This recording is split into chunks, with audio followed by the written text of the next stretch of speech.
Hey everyone, this is Jay, and this is a new series of videos that I've decided to do that I thought would be interesting to a number of you, to give you some insight into what we do at Spro and what it's like to be a professional barista. You know, some of the things that, for the home enthusiasts, it's going to give you some insight into how we do things.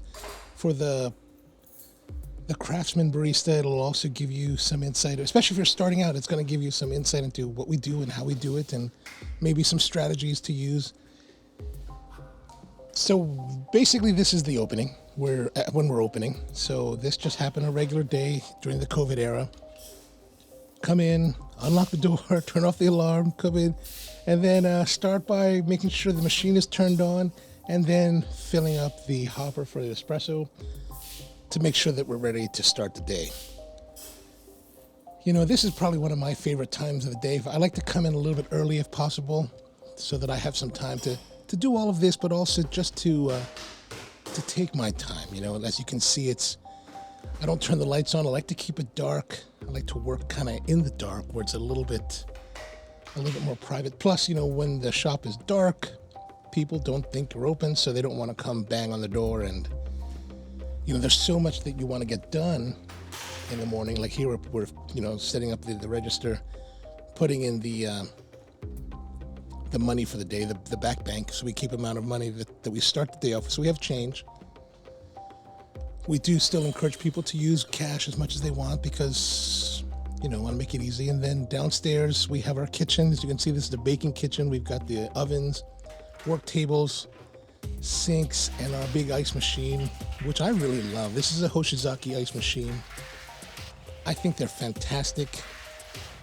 Until we opened this location in 2010, I really never had an ice machine. Like the one we had at our Towson location was a really tiny tabletop one, so it made ice, but it wasn't a heavy volume. This one will keep up quite a bit of volume. I really love it, and it's been very reliable. No problems. If you're thinking about buying an ice machine, Hoshizaki is the way to go. We use half crescent ice cubes, and then we keep them on the bar in this ice bin. And we tried to lay out the bar in a way, as you can see here, there's the ice bin, there's a pitcher rinser, and a dip well right there next to the espresso machine, so that we can keep everything for the barista in one location, so that you don't really have to move around. You know, that was the original design. At the time, when we first opened, there was also another refrigerator underneath that. That was a drawer refrigerator that you would pull the milk, so you really didn't, as a barista, you didn't have to move anywhere. You just kind of stood there and did your thing. Unfortunately, that was made by a company called Summit, and that brand or that year of production model was just terrible. It just broke down all the time, and we had a lot of problems with it. And then the design of it, you couldn't really take the drawers out, so as milk would get spilled, it would just kind of fester and just get really nasty. So eventually we got rid of it. And so as you know, as you saw, I was just kind of sitting there working on the computer. If I have a little bit of extra time, I'll do a little work, check emails, check messages, see what's happening. And then right around the 9, we open now at 9 during COVID, so right before 9 o'clock, I'll set up the tables and chairs outside.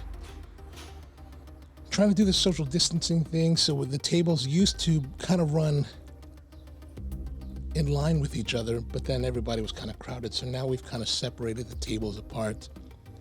And then during nicer weather, we like to prop the door open with these bungee cords. It also helps to let people know that we're open. As you can see, the lights are on, and for some reason, this shop always looks dark from the outside. So trying to get people to see that is lit is always a little bit of a challenge. So, and we have some outdoor seating. So we have outdoor seating here, outside in the front. We've got 4 seats. We also have a small deck where we have a 2-top table. And then we have a larger garden, really a secret garden in the back of the shop. It has its own Instagram account called Le Jardin du Spro. So you can check that out. And that's a really great place. I really love that space in the back. And as you can see, we go through the door, unlock the back door. This way it allows the airflow to come through the building. You know, especially during nicer weather, I like to leave the doors open to let the air flow through because, you know, here in Baltimore, it's really just a narrow window of time in the spring and fall when you can really do this, because either it's really cold or it's really humid and hot and just miserable. So yeah, so with everything set up, we got our first drink of the day. One of our regulars, David, comes in and he gets a cappuccino, and so that's what I'm making here. And during this kind of time, I'm keeping the only fridge in the morning is the one that's in the back, as you can see, so I have to go to the back there to get the milk. Put in a 12-ounce pitcher, so putting about 5 ounces of milk in the 12-ounce pitcher. We're using 21 grams of coffee. I still like to use the old grinders and tampers. Don't really get for all this new gadgetry. We're pulling the shot. We're looking at 25 to 29 seconds, and then we're pulling we're steaming the milk. I really still follow the older standard for cappuccinos. I like the rule of thirds cappuccinos, 2 ounces of milk, 2 ounces of espresso, 2 ounces of foam. And we make a concession. We do put them in 8-ounce cups, so it's a little bit low, or maybe a little bit more. It kind of depends what you want. Maybe do a little bit of latte art on top of that. As you can see, a little bit of jiggling, and then serve. So as a guest, David likes to have it without the lid, so we serve it to him that way. And yeah, that's pretty much it. Well, that actually went pretty fast. I'm actually surprised. So that's the first episode. There was a little bit of change and some tips. Thank you very much, David. Appreciate it. But that's, gosh, that went pretty fast. So there it is, our first episode. We're going to continue on with more episodes talking about different drink making and just the general experience of making coffee in a professional environment. So thanks for tuning in. I hope you find this useful. If you like this video, please press like, hit the subscribe button and all that, and let us know what you'd like to see in the future for any of the videos. We're still continuing with our series of different videos.